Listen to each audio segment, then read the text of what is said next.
Hey guys, welcome back to my YouTube channel. तो आज हम legend of dragon king series को फिर से कंटिन्यू करने जा रहे हैं। तो जैसे कि हमने प्रीवियस एपिसोड में देखा था, वू चोंगटियान बोलता है कि अपने आप को प्रोटेक्ट करो, मेरे पीछे आ जाओ। वो आगे की तरफ देख रहा होता है, वुलिन भी तैयार हो जाता है। तो एपिसोड नंबर 51 की स्टार्टिंग होती है। वो जो टाइगर होता है वो एक एनर्जी बॉल को क्रिएट करता है। वू चोंगटियान बोलते टांग वुलिन पीछे हट जाओ। वो टाइगर फिर उस एनर्जी बॉल को शूट कर देता है। एक बहुत बड़ा फायर बॉल जैसा ही आगे आ रहा होता है। वुलिन बोलता है कि क्या इसने तो फायर बॉल अपने मुंह से निकाल दिया, ये इतना बड़ा कैसे हो गया। वू चोंगटियान भी अपनी एनर्जी को रिलीज करता है, पूरी तरह से आइस एनर्जी से कवर कर रही होती है। उसकी आईज से भी एनर्जी लीक हो रही होती है एक तरीके से। उसकी स्वॉर्ड भी ग्लो हो रही होती है। वुलिन सोच रहा होता है जो टीचर वू की स्पिरिट पावर है वो तो मिस्टीरियस हेवन मेथड जो है कल्टीवेशन का, उसके तरीके से घूम रही है। इसकी जो स्वॉर्ड है वो ऑलरेडी आइस को फॉर्म कर रही है। वू चोंगटियान अपनी स्वॉर्ड को आगे की तरफ करता है और एक लेजर टाइप आगे की तरफ जाती है स्नो की। उसका जो अटैक होता है वो उस फायर बॉल को पूरी तरह से खत्म कर देता है। वुलिन सोच रहे थे तो अमेजिंग है, ये जो अटैक था टीचर का, इसने तो फायर बॉल को दो हिस्से में काट दिया, मतलब एक तरीके से खत्म कर दिया। वो जो फायर होती है वो पूरी तरह से जम रही होती है, ऐसे आइस ही ग्रो हो रही होती है। फायर बॉल पूरी तरह से गायब हो जाता है, सिर्फ आइस के टुकड़े आसपास बच जाते हैं। वुलिन बोलते हैं फायर बॉल फट गया और एक्चुअली मतलब आइस के पीसेस बन गया। वैसे चलाता है जोर से टीचर वो, तभी जो वुल मतलब होता है वू चोंगटियान, वो अपनी सारी रिंग्स को एक्टिवेट कर लेता है। वुलिन सोच रहा था टीचर वू ने अपनी स्पिरिट रिंग्स को एक्टिवेट कर लिया, क्या ये नेसेसरी है, मतलब जरूरी है स्पिरिट स्किल को यूज करना। वैसे अपनी स्वॉर्ड से अटैक करता है यहाँ और सारे जो आइस के टुकड़े होते हैं उन्हें तोड़ देता है। वुलिन सोच रहा होता है कि इस अटैक ने तो मतलब सभी क्रिस्टल्स को तोड़ दिया, काफी ज्यादा स्वॉर्ड अटैक हुए एक ही बार में। वू चोंगटियान बोलते टांग वुलिन जल्दी जाओ, अपनी ब्लू सिल्वर ग्रास को यूज करो इस एरिया को छोड़ने के लिए। वुलिन बोलते हैं ठीक है। फिर वो ऐसे करता है और मतलब मोगली की तरह निकल जाता है वहां से और बोलता है कि टीचर वो गुड लक। तो वो जो लायन होता है मतलब टाइगर टाइप होता है, वो वू चोंगटियान की तरफ अटैक करने के लिए आ रहा होता है पीछे से।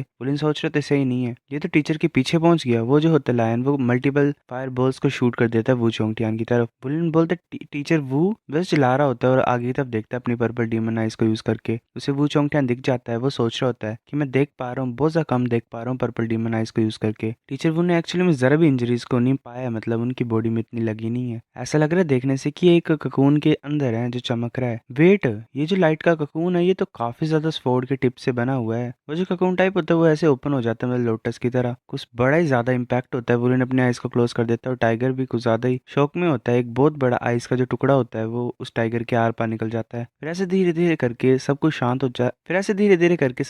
होता है। वुलिन आगे की तरफ देख रहा होता है तो उस बड़े से आइस के टुकड़े ने उस शेर को दो हिस्सों में वो कर दिया होता है, पेयर्स कर दिया होता है। फिर ऐसे वाले उस टाइगर की कहानी खत्म हो जाती है। फिर ऐसे जो आइस होती है वो गायब हो जाती है एकदम से ही। वो चोंगटियान शायद सभी को ऑब्जर्व कर लेता है। वुलिन सोच रहा होता है आइस गायब होगी, जो फॉरेस्ट की आइस फोक थी वो तो टीचर वुक की स्काई स्वॉर्ड ने ऑब्जर्व कर लिया। वो चोंगटियान बोलता है अब जो लास्ट अटैक है वो तुम्हारा है, अपने गोल्ड ड्रैगन क्लो को यूज करो। वुलिन ऐसे आगे की तरफ जा रहा होता है और अटैक कर देता है। वो कुछ ज्यादा हैरान हो जाता है और बोलते हैं तो कुछ ज्यादा स्पिरिट फोर्स है। वो काफी ज्यादा एनर्जी को ऑब्जॉर्व कर रहा होता है और पूरी तरह से ग्लो कर रहा होता है। वू चोंगटियान बोल रहा होता है कि ये 4000 एयर की जो कल्टीवेशन है उसका 10वां हिस्सा है। ये 400 एयर की स्पिरिट पावर है तुम्हारे लिए ऑब्जॉर्व करने के लिए। पहले तुमने 700 एयर स्पिरिट पावर को ऑब्जॉर्व किया था प्राइमरी स्पिरिट असेंशन प्लेटफॉर्म से, अब 1000 पूरा हो गया है, तुम्हारा ब्रेक थ्रू होगा। वुलिन सोच रहे हो तो ब्रेक थ्रू 1000 ईयर्स, मेरे पास इमीडिएटली 1000 ईयर की स्पिरिट सोल आएगी, तभी जो एनर्जी होती है वो पूरी तरह से गायब हो जाती है, कोई भी ब्रेक थ्रू नहीं होता है। वुलिन बोलते हैं क्यों नहीं हुआ टीचर, वो ये जो शाइनिंग लाइट थी गायब क्यों हो गई।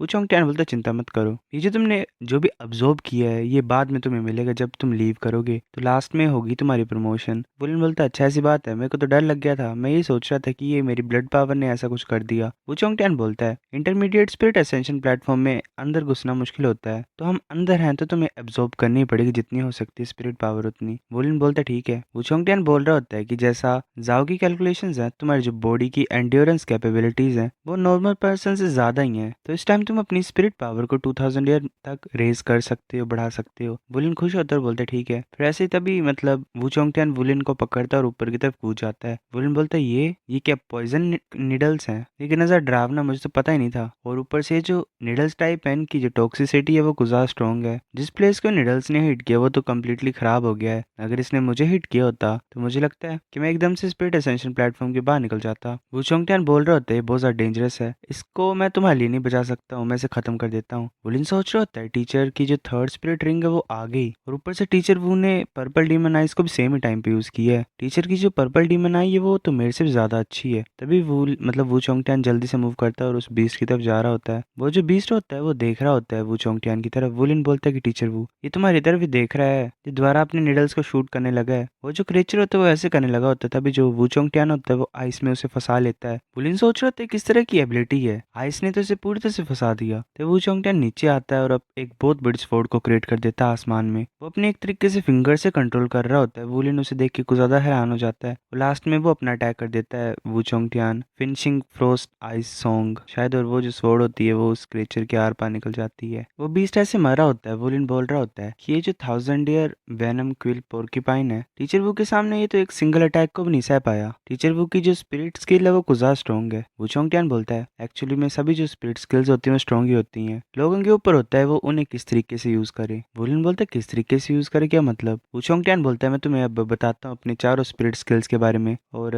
मतलब एक ऑर्डर में। पहले फ्रोस्ट कार आता है, फिर फ्रोस्ट मिस्ट आती है, फिर स्काई फ्रोस्ट स्लैश आता है, फिर फ्रोस्ट आइस सॉन्ग आता है। तुम्हें याद रखना है कि जो स्पिरिट स्किल्स होती हैं वो सिंपल एबिलिटी नहीं होती हैं। बात यह है कि हर एक स्पिरिट स्किल जो होती है वो चेंज हो सकती है, ये डिपेंड करता है तुम उसे किस तरीके से यूज करते हो। तुम चुप ही हो। वुलन फिर बोलता है हाँ हाँ ठीक है मैं समझ रहा हूँ। वो चोंगटियान बोलता है ये मेरी पहली स्पिरिट स्किल है फ्रोस्ट कार, ये सिर्फ एक स्वॉर्ड ही है, अगर दूर भी हो तो मैं यूज कर सकता हूँ इसे, देखो वो जो लीव्स है वो कट हो जाएंगे। वुलन देख रहा होता है। फिर वो चोंगटियान बोलता है और ये भी फ्रोस्ट कार ही है। वो एक बहुत बड़ा मतलब बोल टाइप क्रिएट कर देता है स्वॉर्ड्स का। वुलन सोच रहा था ये तो वही मूव है जो मतलब टीचर ने यूज किया हुआ था, लाइट का खून जिसमें वो बना था टाइगर से बचने के लिए। वुलिन वू चोंगटियान के पीछे होता है पर एनर्जी उसे कुछ ज्यादा इन्फ्लुएंस कर रही होती है। वू चोंगटियान बोलता है ये सेम ही है फर्स्ट स्पिरिट स्किल की तरह, पर जिस तरीके से मैं यूज कर रहा हूँ और कंट्रोल कर रहा हूँ वो डिफरेंट है, जो अमाउंट है स्पिरिट पावर का वो भी डिफरेंट है, तो रिजल्ट भी डिफरेंट ही होगा। तुम फिर चुप हो गए। वुलिन बोलता है हाँ हाँ ठीक है मैं समझ गया हूँ, अगर तुम फ्रोस्ट कार को डिफेंड करने में यूज करोगे तो ये परफेक्ट है डिफेंस में। वू चोंगटियान बोलता है कि हाँ यही होती है बात, कि अगर तुम जिस तरीके से यूज करोगे अपनी पावर को उसी तरीके से तुम्हें इफेक्ट भी मिलेगा। जो स्पिरिट स्किल्स होती हैं वो चेंज होती रहती हैं, तरीका ये होता है कि तुम उसे किस तरीके से यूज करोगे। वुलिन बोलते ठीक है। टांग वुलिन को ज्यादा ही हैरान ही था एक तरीके से, उसे अब समझ आ रहा था कि उसकी जो स्पिरिट साल है वो डिफेक्टिव नहीं है, लोग यूजलेस होते हैं। बात ये होती है कि वो अपनी चीजों के अच्छे मतलब अपनी चीजों को अच्छे तरीके से यूज करना नहीं जानते हैं। जो वू चोंगटियान की स्पिरिट स्किल है फ्रोस्ट कार वो भी इतनी पावरफुल नहीं है जैसे जीजी का लाइट ब्लेड है, पर वू चोंगटियान के हाथ में ये कुछ ज्यादा ही ताकतवर पावर है। पर ऊपर से जब वो ग्वांग बायो के अगेंस्ट में था जिसके पास भी 6 रिंग्स ही थी, तब वू चोंगटियान ने सिर्फ अपनी अंडरस्टैंडिंग के ऊपर ही मतलब रिलाई किया था मार्शल स्पिरिट्स की, तभी जो ग्वांग बायो की स्पिरिट स्किल्स थी वो उसके सामने यूजलेस थी। मतलब बात यही होता है एक्सपीरियंस का और तुम किस तरीके से चीजों को यूज करते हो। अगर तुम्हारी पावर सेम भी है फिर भी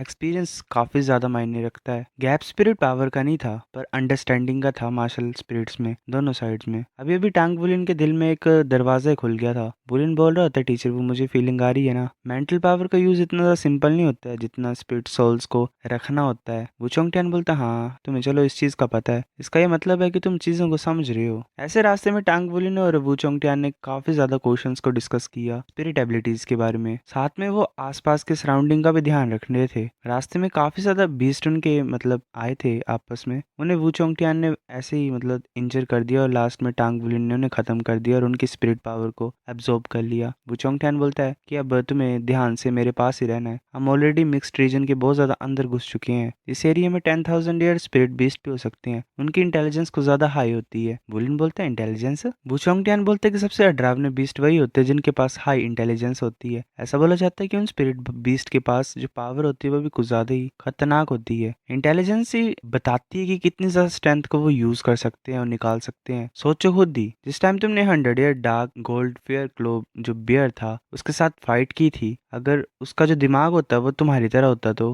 बताओ मुझे कितना ज्यादा टाइम तुम उसके सामने जी पाते। वोलन बोलता है कि सेम इंटेलिजेंस हमारी तरह, तो वो तो ऐसे खत्म कर देता हमें। सो गाइस एपिसोड नंबर 51 इतना था। अगर आपको वीडियो पसंद तो लाइक करो, नहीं बेफिक लाइक कर दो, शेयर कर दो, साथ कमेंट करके बताओ। अगर आपको वीडियो कैसी लगी सब्सक्राइब करो। तब तक के लिए बाय बाय।